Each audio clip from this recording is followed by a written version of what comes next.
Hey, welcome back to Shift. I'm your host, Elliot, and this is the podcast where we borrow the logic of our keyboards to make a little more sense of our lives. If you're new here, the concept is pretty simple. You know those shortcuts you use every day at work? Ctrl S to save, Ctrl C to copy? Well, I like to think our brains work pretty much the same way. Sometimes we crash, sometimes we need a reboot, and sometimes we just need to press the right keys to get things running smoothly again.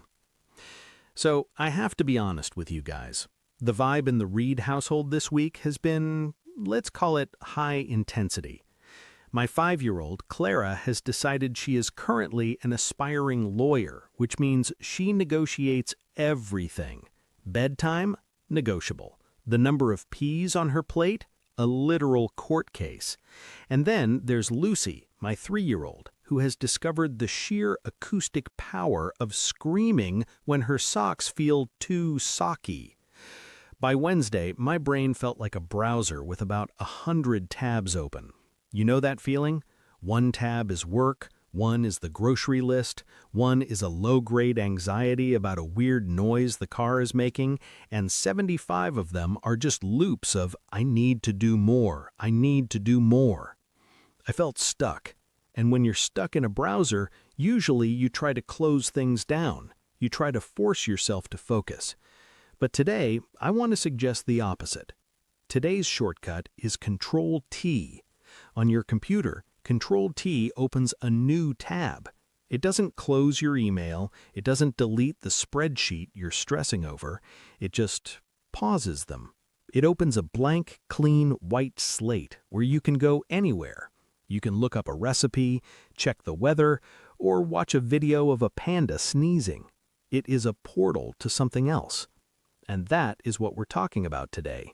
We are talking about using Ctrl T to open a new tab in your life through hobbies, curiosity, and play.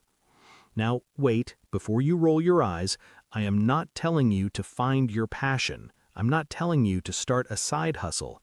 I am talking about hobbies as therapy. I am talking about doing something useless purely for the sake of getting your brain out of the pressure cooker. Because here's the truth. Sometimes the best way to solve a problem in the old tab is to spend 20 minutes in a new one. So, let's break this down.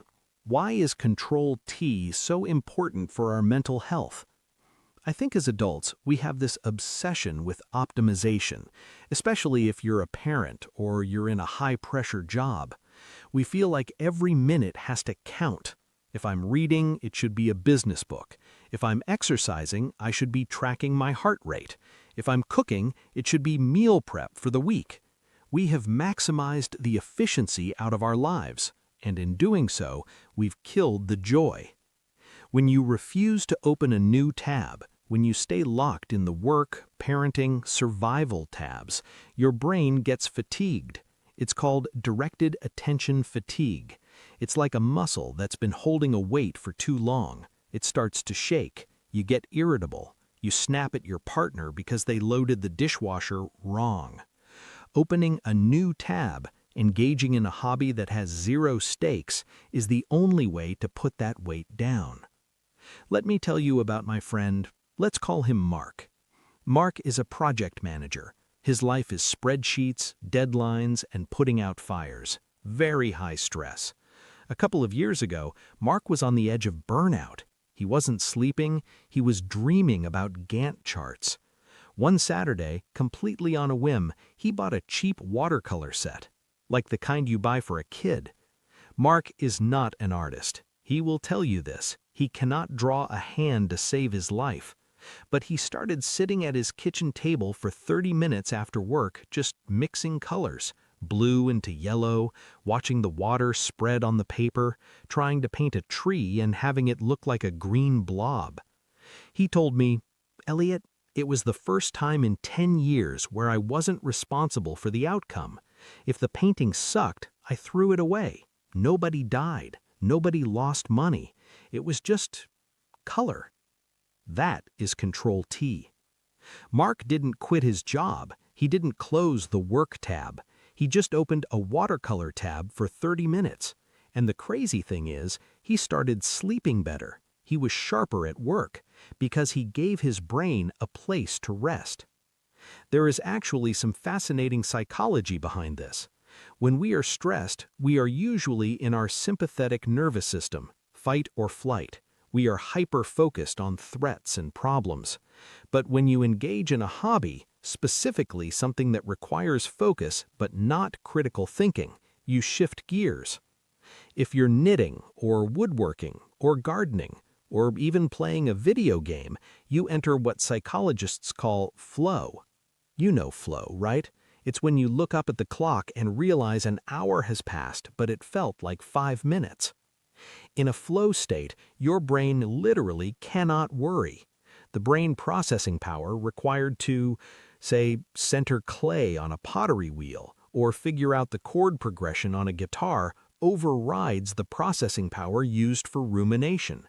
You are physically crowding out the anxiety. I tried this recently. I mentioned the chaos with the kids earlier. Well, I decided I needed a Ctrl T moment. I decided I was going to bake bread. Sourdough, the classic cliché. Now, usually I'm a Ctrl S guy. I want to save time, save effort. But baking is slow. It's inefficient. You have to wait for the yeast. You have to knead the dough. It's sticky. It gets under your fingernails. I remember standing in the kitchen, flour all over my shirt, kneading this ball of dough. Clara came in and asked, "Daddy, are you making dinner?" And I said, "No, honey, I'm just making bread." She watched me for a second and asked, "Why?" And honestly, I didn't have a good answer. Because I need to hit something soft? Maybe. Because I want to eat carbs? Definitely. But really, it was because for that hour I wasn't Elliot the podcast host, or Elliot the dad who is tired. I was just a guy trying to keep dough from sticking to the counter. It was a total Ctrl T, and when I went back to the parenting tab later that night, I had more patience. The screaming about the socks didn't trigger me as much. I had reset. But here is the trap. And I need you to listen to this part because this is where we all mess up. We try to monetize our Ctrl T. We live in a hustle culture that tells us if you're good at something, you should sell it. If you like photography, you should do wedding shoots on the weekend. If you like baking, start a side hustle Instagram. Do not do this. The moment you turn your hobby into a hustle, you have closed the new tab and you have opened another work tab. You bring in deadlines, you bring in expectations, you bring in the potential for failure. To truly be therapeutic, your hobby needs to be useless. I mean that in the most beautiful way possible. It needs to be for you. I have a friend who is a brilliant lawyer, extremely high-powered. You know what her hobby is? She builds Lego sets. Elaborate, massive Lego sets. She spends hours on them. And when she finishes one, she takes a picture, and then she smashes it. She breaks it all down and puts the pieces back in the box. I asked her, "Why? You spent 10 hours on that." She said, "The point isn't the castle, Elliot. The point is the building. The point is that for 10 hours, I wasn't a lawyer." She protects that space. She refuses to let productivity infect her play. This brings me to another aspect of Ctrl T. It allows you to be a beginner again. As adults, we hate being bad at things. We want to be experts. We want to be competent parents, competent employees. It's exhausting to always have to know the answer. Opening a new tab allows you to be an idiot. I bought a ukulele a month ago. I am terrible. I mean truly awful. My wife Sarah actually closes the door when I practice. Even the dog leaves the room. But I love it. I love being bad at it. Because when I'm struggling to play a C major chord, I'm not worried about my mortgage. I'm just a student. It's humbling, and it's incredibly freeing to detach your self-worth from your performance. So, ask yourself, when was the last time you did something you were bad at, just for fun? Okay, so how do we actually do this? How do we press Ctrl T when we are busy, tired, and overwhelmed? You might be thinking, Elliot, I have 2 kids and a full-time job. I don't have time to learn to paint. I get it. Trust me, I get it. But Ctrl T doesn't require a sabbatical. Here are 3 ways to open that tab this week. Action step number 1, the 15-minute tab. Lower the bar. You don't need a whole afternoon. You need 15 minutes. Keep your hobby gear accessible. If you want to draw, keep a sketchbook on the coffee table, not buried in a closet. If you want to play guitar, have it on a stand. The barrier to entry should be 0. When you have a gap, instead of scrolling Instagram, which by the way is not a rest, that's just noise, grab the sketchbook, set a timer, 15 minutes, scribble, done. Action step number 2, resurrect a ghost. If you don't know what hobby to pick, go back in time. What did you love when you were 10 years old? Did you love collecting rocks? Did you love comic books? Did you love riding your bike? There is a clue there. Your 10-year-old self knew what brought you joy before the world told you to be productive. I recently bought a cheap microscope because 10-year-old Elliot wanted to be a scientist. I looked at a leaf from the backyard with Clara. We stared at it for 20 minutes. It was awesome. Go find your ghost. Action step number 3, the no monetization pact. Make a vow right now. Pick one thing you do just for joy and promise never to sell it, never to post it on LinkedIn, and never to worry if it's good. If you write poetry, write it for the trash can. If you garden, grow flowers just to look at them. Protect one area of your life from the marketplace. All right, are you ready to press the key? Here is your challenge for this week. I call it the curiosity date.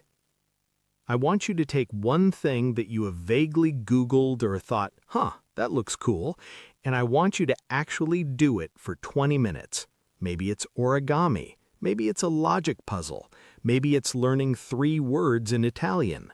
Here is the rule. You have to do it poorly.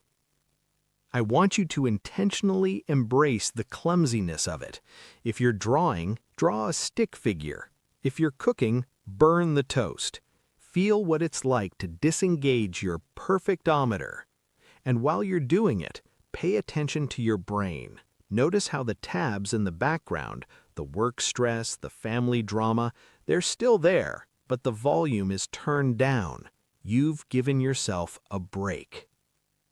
Listen, life is heavy. The browser is always going to be full of tabs we have to keep open.